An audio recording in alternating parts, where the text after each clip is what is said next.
नमस्कार, आप देख रहे हैं ब्रेकिंग बिहार। कुढ़नी में बीजेपी की जीत हुई है और आज सुबह से ही बीजेपी के लिए खुशियों की सौगात लेकर के आज सुबह का सूरज आया है। जिस प्रकार से गुजरात में बीजेपी की ऐतिहासिक जीत हुई और कुढ़नी में माना जा रहा था कि मुख्यमंत्री नीतीश कुमार के जाने के बाद बिहार बीजेपी कमजोर हुई है, इन धारणाओं को कुढ़नी का रिजल्ट जो है वो समाप्त कर दिया। हमारे साथ राष्ट्रीय लोक जनशक्ति पार्टी के युवा के बिहार के प्रदेश अध्यक्ष उपेंद्र यादव हैं। राष्ट्रीय लोक जनशक्ति पार्टी और लोक जनशक्ति पार्टी रामविलास दोनों ने बीजेपी के साथ कुढ़नी में खूब पसीना बहाया है। चाहे इनके राष्ट्रीय अध्यक्ष हो उपेंद्र जी हो, प्रिंस राज जी हो, चिराग पासवान हो, सभी ने जो मेहनत किया उसका रंग आज नजर आया है। उपेंद्र जी क्या कहेंगे? सबसे पहले तो जीत की बधाई हो। सबसे पहले तो आपके चैनल के माध्यम से कुढ़नी की जनता को बहुत बधाई देना चाहते हैं जी। जो भगवान रूपी जनता है, महान जनता को हम बहुत धन्यवाद देना चाहते हैं कि आप लोगों ने विकास बनाम विनाश के जगह पे आप लोग विकास चुने और विकास चुन करके आज जो है एनडीए प्रत्याशी समर्थित बीजेपी के प्रत्याशी केदार गुप्ता जी को भारी मतों से जिता करके आज विधानसभा आप लोग भेजने का काम किए हैं।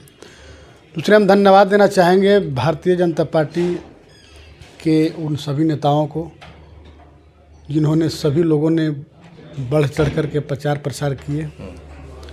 तो विपक्ष के नेता विधान परिषद के सम्राट चौधरी जी हैं, विधानसभा प्रतिपक्ष के नेता आदरणीय विजय सिन्हा जी हैं, आदरणीय सुशील कुमार मोदी जी हैं, सब लोगों ने, आदरणीय प्रदेश अध्यक्ष संजय जायसवाल जी हैं, सब लोगों ने मजबूती के साथ बहुत मेहनत की है। इसके साथ साथ हमारे पार्टी के राष्ट्रीय अध्यक्ष आदरणीय पशुपति कुमार पारस जी, प्रदेश अध्यक्ष आदरणीय प्रिंस राज जी और पार्टी के सभी तमाम मुजफ्फरपुर जिला के और तमाम लोग जो है हमारे पार्टी के सभी, आपने भी बहुत मेहनत सब किया। हम लोग भी काफ़ी मेहनत किए और पहले ही हम बताए थे आपको कि जीत वहाँ निश्चित है। एनडीए प्रत्याशी की जीत वहाँ निश्चित है। आप लगातार कहते आए, हम पहले कहते हैं क्योंकि वहाँ की जनता की चूँकि मन मिजाज हम लोग जान गए थे, देख लिए थे। वहाँ की जनता ने सीधे विकास के नाम पर वोट करने का निर्णय पहले ही बना चुका था। दूसरा है कि आप कई एक बार बोले, अब हमसे क्वेश्चन भी किए थे कि वहाँ शाहनी वीआईपी पार्टी भी वहाँ चुनाव लड़ रही है, 7 वोटों का बिखराव हो सकता है। हम आपको वहाँ भी क्लियर कर दिए थे कि देखिए शाहनी समाज बहुत समझदार है, देखिए कितना वोट उनको मिला है। हम तो शाहनी समाज भी बहुत समझदार, बहुत समझदारी के साथ सब लोगों ने वहाँ पे काम किया है। क्या माना जाए, प्रधानमंत्री मोदी के चेहरा पर लोगों ने वोट दिया है, सभी और चीज़ों को नकार दिया। देखिए ये तो निश्चित है कि बिहार के साथ साथ पूरे देश में आदरणीय नरेंद्र मोदी जी के नेतृत्व में जो विकास की गंगा बहा है उसको नकारा नहीं जा सकता है दूर दूर तक। इसलिए हम लोग हमेशा से कहते आए हैं कि आगे आने वाला समय 5 साल 10 साल 15 साल कहीं कोई वैकेंसी नहीं है, या केंद्र हो या राज्य हो। आज आप देखिए कि गुजरात में ऐतिहासिक जीत हुई है, सारा रिकॉर्ड तोड़ दिया। ऐतिहासिक मतलब वही हो गया जी। तो हम गुजरात के जनता को भी धन्यवाद और उनके प्रति आभार प्रकट करना चाहेंगे कि आप लोगों ने इस ऐतिहासिक जीत दर्ज करा करके और विकास के रास्ता को आप लोगों ने आगे बढ़ाने का काम किया है। और भारत देश जो है सोने का चिड़िया कहलाता है, विश्व गुरु के कतार में है, निश्चित रूप से आदरणीय नरेंद्र मोदी के नेतृत्व में। लेकिन इन तमाम अच्छी खबरों के बीच कल जो है दिल्ली नगर निगम का जो चुनाव था उसमें तो फिर आप मानेंगे ना कि जनता ने आप लोगों को, बीजेपी को नकार दिया। देखिए वहाँ भी हम लोगों की ऐसा नहीं है कि वहाँ हार हुई है, हम लोग भी वहाँ सीट जीते ही हैं, ऐसा नकारा। लेकिन आपने आपसे छीन तो लिया। देखिए उसमें तो उतार चढ़ाव होता ही है, थोड़ा मोड़ा चलता है, उसमें कोई बड़ी चीज़ नहीं है। लेकिन जनता एकदम नकार देता है, वहाँ प्रश्न होता है कि आखिर जनता एकदम नकार रही है। यहाँ क्या मानिएगा उपेंद्र जी कि लालू नीतीश के गठबंधन को जनता ने नकार दिया? अब इससे बड़ा उदाहरण क्या हो सकता है?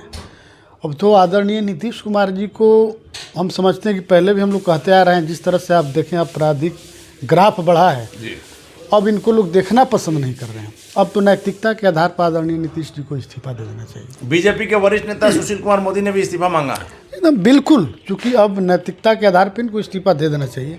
अब इनका, क्योंकि अब उस कुर्सी पर बैठने का अब इनका औचित्य नहीं रहा। क्योंकि देख लीजिए ना, अब हर जगह तो मान लीजिए वही हो रहा है, चुनाव हार रहे हैं। आप सब जगह देखें, चाहे गोपालगंज भी चुनाव हुआ, मोकामा भी चुनाव हुआ, तो हर जगह पे इनका कोई फैक्टर काम नहीं किया।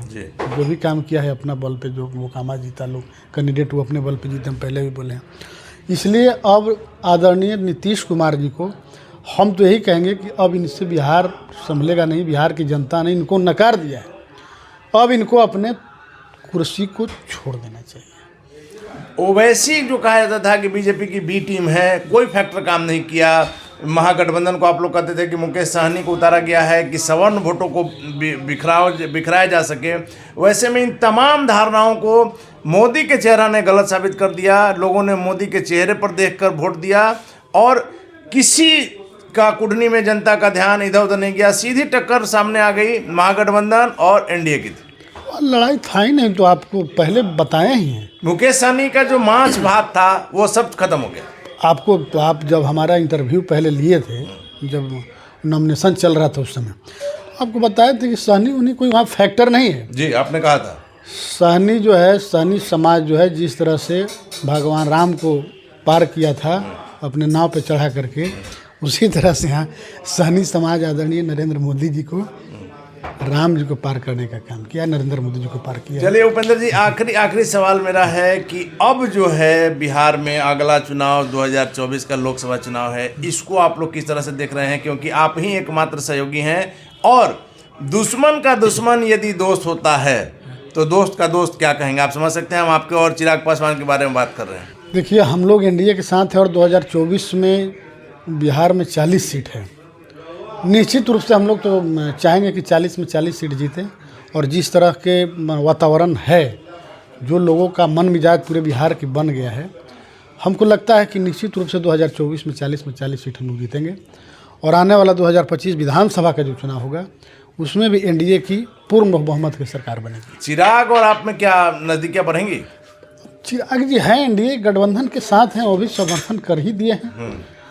तो माना जाए कि अब और नज़दीकियाँ बढ़ेंगी। नज़दीकियाँ तो अब साथ में हैं ही। अब तो एनडीए के साथ आ ही गए हैं ना। वो भी प्रचार हर जगह, दोनों तीन जगह करवे किए। माना जाए इशारों में उपेंद्र यादव कह रहे हैं कि चिराग पासवान से भी अब जो है कटुता धीरे धीरे कम हो रही है और कल चाचा भतीजा एक हो सकते हैं। देखिए, एक होना नहीं होना ये हम बात नहीं करेंगे। एक होने का तो खैर अभी कोई बात नहीं है, लेकिन एनडीए समर्थन में हम लोग हैं, तो हम भी हैं, वो भी हैं। चलिए, और कोई पार्टी आता है तो उसके लिए स्वागत है। हम लोग किसी को हटाते तो नहीं हैं। अगर एनडीए गठबंधन में और कोई आता है तो हम लोग स्वागत करते हैं, अभिनंदन करते हैं। चलिए धन्यवाद आपका। तो ये थे हमारे साथ राष्ट्रीय लोक जनशक्ति पार्टी युवा के बिहार के प्रदेश अध्यक्ष उपेंद्र यादव जी, जिनका साफ तौर पर कहना है कि मुख्यमंत्री नीतीश कुमार को बिहार की जनता ने, कुढ़नी की जनता ने नकार दिया है और प्रधानमंत्री मोदी के चेहरे पर वोटिंग हुआ है और आगे 10 से 15 सालों तक ना बिहार में ना केंद्र में कोई वैकेंसी है। नरेंद्र मोदी ही एकमात्र छाए हुए रहेंगे और मुख्यमंत्री नीतीश कुमार को इस्तीफा दे देना चाहिए। कुढ़नी की जनता का इन्होंने धन्यवाद किया है। अब आगे का चुनाव बिहार में 2024 में लोकसभा का चुनाव है, जिसमें उपेंद्र यादव का दावा है कि 40 में 40 सीट जीतेंगे। आगे क्या होगा, कितनी सीटें जीतते हैं, ये देखने वाली बात होगी। फिलहाल आप बने रहें ब्रेकिंग विभाग।